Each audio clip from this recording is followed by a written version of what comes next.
Labas, labas. Šiandieną turime labai gražų ir nuotaikingą ne tik kristalo apyrankę, bet ir bokštelį. Galėsite rinktis jums labiau patikusi variantą. Tai yra labai nuotaikingas, suteikiantis labai daug džiaugsmo, pozityvo, vilties, pasitikėjimo kristalas. Taip pat tai yra būsimos mamos kristalas. Jis labai dažnai naudojamas siekiant ovuliacijos, norint pastoti, kam svarbu yra vaisingumas. Taip pat jis užtikrina būsimos mamytės saugumą viso nėštumo metu, taip pat ir gimdymo metu. Na ir aišku, malšina skausmingas menstruacijas.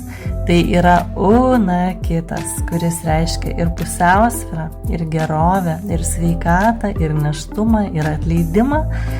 Nuostabus, žeminantis akmuo, dovanosantis jums gerovę.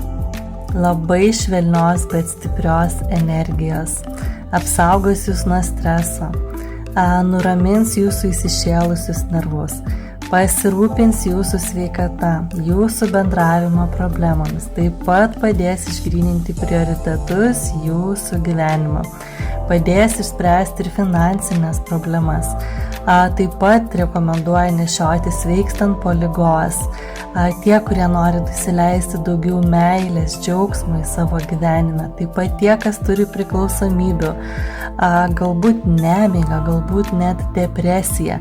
Jisai padės detoksikuoti visą tai ir įveikti priklausomybės.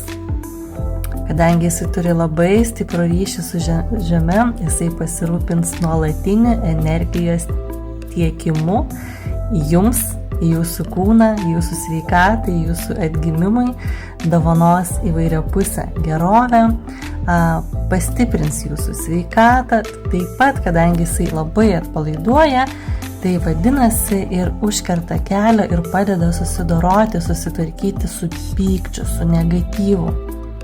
Taip pat yra mūsų senų dvasinių žaizdų gydytojas. Nuostabiai palaiko mūsų emocinę būseną ir mus stiprina, sveikatina ir gydo. Iš tiesų primena ir gėles, ir žiedus, ir žemę, ir žolę, ir visą gamtą. Nuostabusis Unakitas jau elektroniniai parduotuviai, bokštelis ir apyrankė taip pat laukia jūsų. Na, jūs parašykite, ar pažįstate šį kristalą, ar esate prieš tai girdėję ir ar jums patiko. Norintiems įsigyti, užsukite elektroninę parduotuvę arba parašykite asmeninę žinutę man. Būkite visi sveiki.